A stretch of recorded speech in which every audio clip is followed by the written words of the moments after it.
ভারতবর্ষের দক্ষিণ প্রান্তের শেষ স্থলভূমি কন্যাকুমারী, যেখানে বিবেকানন্দ রকে আশ্রয় পড়ে 3 সাগরের জল, যেখানে সূর্যোদয় হয় বঙ্গোপসাগরে আর সূর্যাস্ত হয় আরব সাগরে। কন্যাকুমারী হলো সেই জায়গা যেখানে স্বামী বিবেকানন্দ ভারতের অন্তরাত্মাকে উপলব্ধি করেছিলেন। কন্যাকুমারী হলো সেই জায়গা যেখানে মিলিত হয় 3 মহাসাগর। এই ভিডিওতে আপনাদের জন্য রইল কন্যাকুমারী ভ্রমণের যাবতীয় তথ্য। সঙ্গে থাকুন। Good morning from Kanyakumari. ভাবি ও বাবার একটি নতুন ভিডিওতে আপনাদের সকলকে স্বাগত। আর আমি আপনাদের হোস্ট সুদীপ্ত। এর আগের ভিডিওতে আপনারা দেখেছেন আমি ছিলাম ত্রিবান্দামে। ত্রিবান্দাম থেকে আমি চলে এসেছি কন্যাকুমারীতে। ত্রিবান্দামটা হচ্ছে কেরালায় আর কন্যাকুমারী হচ্ছে তামিলনাড়ুতে। ট্রেন বিশেষে ওখান থেকে এখানে আসার জন্য সময় লাগে 1.5 থেকে 2.5 ঘন্টার মতো। এই কন্যাকুমারীতে 3টে স্টেশন আছে, একটা হচ্ছে কন্যাকুমারী, আরেকটা নাগেরকয়েল জংশন আর নাগেরকয়েল টাউন। তো আমার ট্রেনটা ছিল নাগেরকয়েল টাউনে। তো সেখান থেকে এই কন্যাকুমারী স্টেশনের পাশে আসতে আবার অটো ভাড়া লেগেছে 400 টাকা। তবে যখন আপনারা আসবেন চেষ্টা করবেন কন্যাকুমারী স্টেশনেই আসার জন্য, তার কারণ এই স্টেশনের পাশেই সমস্ত হোটেল বা যা দেখার জিনিস এই আশেপাশেই আছে। এই হচ্ছে কন্যাকুমারী স্টেশন। আর স্টেশন থেকে বেরিয়ে ডান দিকে গেলেই পরপর হোটেলগুলো আছে। আর আমি যে হোটেলটা নিয়েছি চলুন দেখাই আপনাকে। এই হলো আমার হোটেল নিউ কেপ।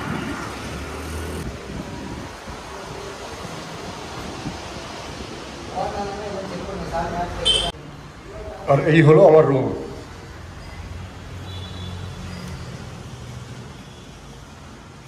একটা বড় বেড, টেবিল, চেয়ার দুটো, এদিকে আছে একটা আয়না, টিভি, এখানে একটা বড় বেসিন, আর এই হচ্ছে টয়লেট।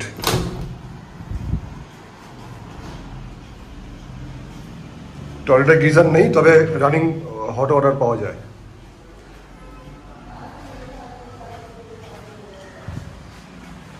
এই হোটেলে কিন্তু আরেকটা প্লাস পয়েন্ট আছে। যদি সানরাইজ দেখতে হয় আপনাকে কোথাও যেতে হবে না, এই হোটেলের ছাদ থেকে খুব ভালো সানরাইজ দেখা যায়। আমিও সকালে একটা ক্লিপিংস নিয়েছি, দেখুন।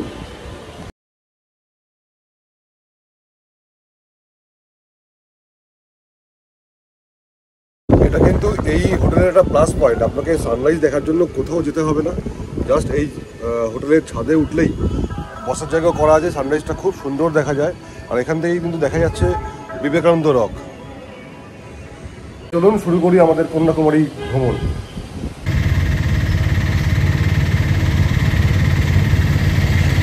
আমি অটো এলাম বটে, বাট আপনারা আরামসে হেঁটে চলে আসতে পারেন, ওয়াকিং ডিস্টেন্স। কিন্তু আরে বাবা, এত প্রচুর লাইন, দেখুন লাইনের কি অবস্থা, প্রচুর লাইন। দেখে তো মনে হচ্ছে 8 ঘন্টা লাগবে এখনো আমার টিকিট পেতে। 15 মিনিট হয়ে গেছে লাইনে দাঁড়িয়ে আছি, কিন্তু লাইন কমার নাম নেই। এখনো পর্যন্ত হাফও আসতে পারেনি। আমার পেছনে অন্তত 500 লোক আরও দাঁড়িয়ে গেছে। অবশেষে 2 ঘন্টারও কিছু সময় পরে সুযোগ হলো বিবেকানন্দ রক যাওয়ার বোটে ওঠা, যার টিকিট মূল্য 75 টাকা।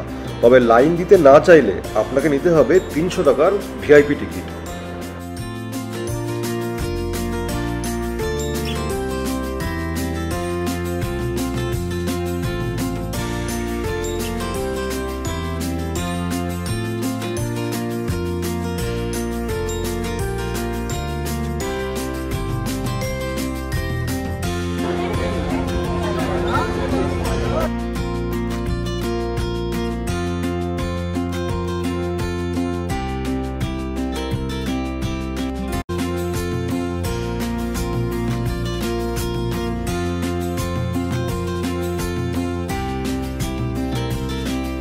যাওয়া ও আসা নিয়ে মোট 5-10 মিনিটের এই বোট জার্নি অ্যাডভেঞ্চার প্রিয় মানুষদের ভালো লাগলেও যারা জলে ভয় পান তাদের সেই ভয়টা আরও কয়েক গুণ বাড়িয়ে দেওয়ার জন্য যথেষ্ট।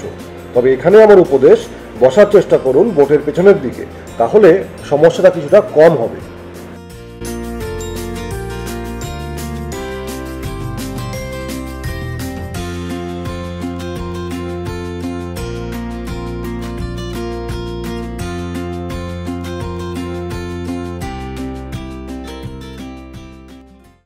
সালটা 1892।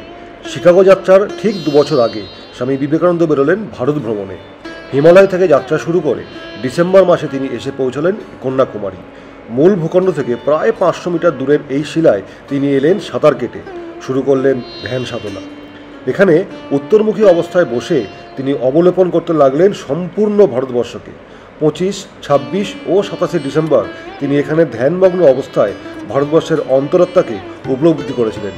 পরবর্তীকালে এই শিলার উপরেই নির্মাণ করা হয় এই বিবেকানন্দ রক মেমোরিয়াল, যেখানে আছে বিবেকানন্দর একটি ব্রোঞ্জের মূর্তি ও রামকৃষ্ণ সারদা মায়ের ছবি।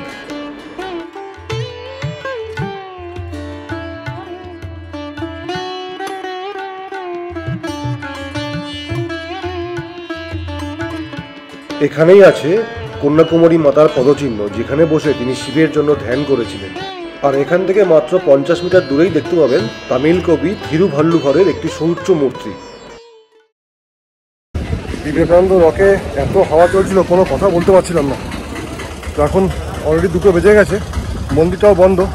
এখন একটা ভালো জায়গা দেখে খাওয়া দাওয়া করে নিই, লাঞ্চ করে নিই।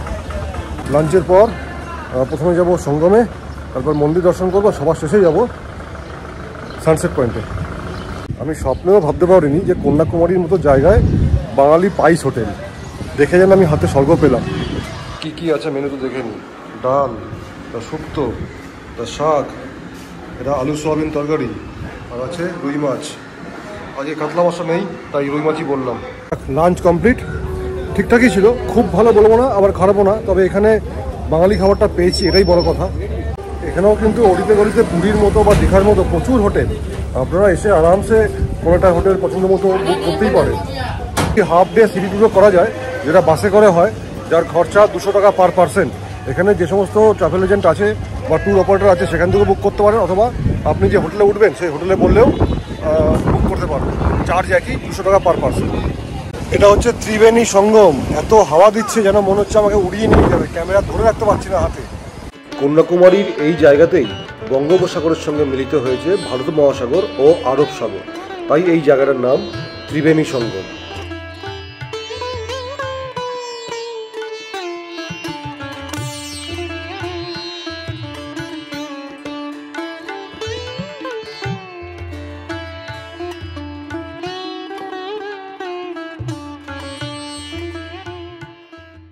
মন্দিরটা খোলেনি, হাতে কিছুটা সময় আছে, তাই অপশান ছিল 2টো, একটা হচ্ছে গান্ধী মেমোরিয়াল আর একটা হচ্ছে ওয়াক্স মিউজিয়াম। আমি বাসলাম ওয়াক্স মিউজিয়ামকে। দেখুন এই হচ্ছে ওয়াক্স মিউজিয়াম, এই হচ্ছে ওয়াক্স মিউজিয়াম। এটা কিন্তু একদম কন্যাকুমারী স্টেশন দেখছেন, এটা হচ্ছে কন্যাকুমারী স্টেশন। এই স্টেশন থেকে বেরিয়েই হচ্ছে এই ওয়াক্স মিউজিয়ামটা। আর আমার হোটেল হচ্ছে এটা হচ্ছে আমার হোটেল কেপ। নিয়েছি, টিকিট হচ্ছে 120 টাকা করে per person, 3D art gallery এবং ওয়াক্স মিউজিয়ামের জন্য। ভেতরে একটা 9D শো হয়, 5 থেকে 10 মিনিট 9D শো, তার জন্য 120 টাকা দিতে হবে, কিন্তু সেটা আমি বুক করিনি। আর এটা কিন্তু ইন্ডিয়ার প্রথম ওয়াক্স মিউজিয়াম।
এরপর আমি এলাম কন্যাকুমারী মাতা মন্দির দর্শনে, যেটি 51 পীঠের মধ্যে একটি।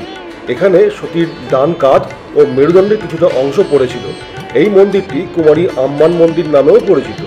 এই মন্দিরটি খোলা থাকে সকাল 4:30 থেকে দুপুর 12:30 ও বিকেল 4টে থেকে রাত্রির 8টা পর্যন্ত।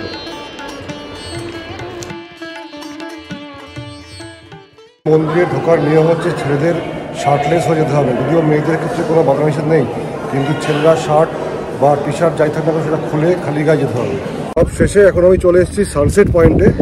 আজকে সানসেটের টাইম হচ্ছে 6টা 29 মিনিট। আর এখন ঘড়িতে 5:15। তো বেশ কিছুক্ষণ সময় লাগবে, এখানে ওয়েট করতে হবে আমাকে। কমরি টেম্পল থেকে এখানে আসতে আমার অটো ভাড়া পড়লো 120 টাকা। তবে যদি আপনারা ট্যুর প্যাকেজটা করেন, হাফ ডে ট্যুর প্যাকেজ যে কথাটা আমি একটু আগে বলেছিলাম আপনাদেরকে, যদি সেটা করেন তাহলে এই খরচাটা আপনাদের হবে না। তার কারণ হচ্ছে এই পয়েন্টটাই হচ্ছে ওই সিটি ট্যুরের লাস্ট পয়েন্ট। এইটা এবং ওয়াক্স মিউজিয়াম দুটোই কিন্তু ওই সিটি ট্যুরের মধ্যে আছে।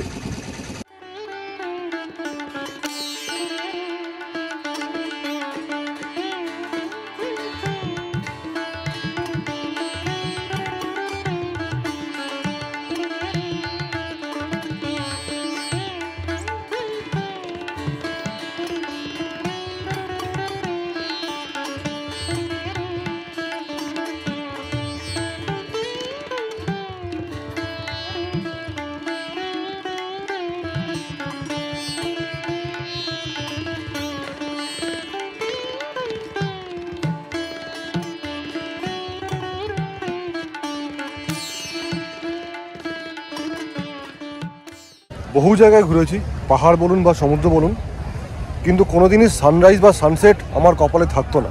হয় মেঘ, না হয় কুয়াশা, কোনো না কোনো ঘটনা ঘটতো, আর ঠিক মতো দেখতেও পেতাম না, শ্যুটও করতে পারতাম না। শুধুমাত্র এক্সেপশন হয়ে রইল এই কন্যাকুমারী। এত ভালো সানসেট সত্যি বহুদিন মনে থাকবে। তাহলে ভিডিওটা এখানেই শেষ করলাম। যদি চ্যানেলে নতুন হয়ে থাকেন সাবস্ক্রাইব করার অনুরোধ রইল, আর যদি ভিডিওটা ভালো লাগে একটা শেয়ার আর লাইক করে আমাদের সঙ্গে থাকবেন। দেখা হবে অন্য কোথাও অন্য কোনো দিন। Till then stay tuned. ধন্যবাদ।